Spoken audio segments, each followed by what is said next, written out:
আমরা বসে এখন গল্প করছিলাম, আর দাদা না খুব ভালো গান করে।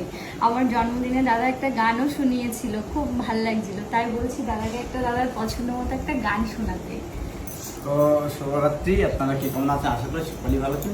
তো আমার জীবনটা এমন একটা জীবন, আমি দিল্লি, মুম্বাই, হায়দ্রাবাদ, উত্তরপ্রদেশ, মধ্যপ্রদেশ, আমি সব জায়গায় ঘুরেছি। আমার জীবনটা এমন একটা জীবন, মানে ভাষায় বর্ণনা করা যায় না, বুঝতে পারেন? আমার সংসারটা ভাঙা হয়। যেমন ছোট্ট একটা গানে একটা কলি বলি, গানটা কণ্ঠ দিয়েছিলেন গোষ্ঠ গোপাল দাস।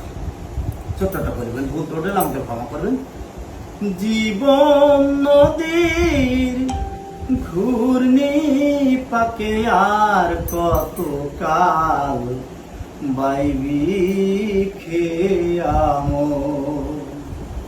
জীবন নদীর ঘূর্ণি পাকে আর কত কাল বাইবি খেয়াম।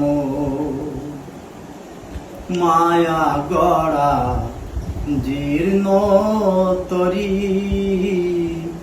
ঝড় তুফান উঠেছে ভারী, এবার ডুবলো রে তোর সাধের তরি, ডুবলো রে তোর সাধের তরি, সব খোয়ালি নিজেরই দোষে। যাই বন্ধুরা, বলতে আমাকে ক্ষমা করবেন, আমি গান পাবো না। দারুণ দারুণ হয়েছে, দারুণ।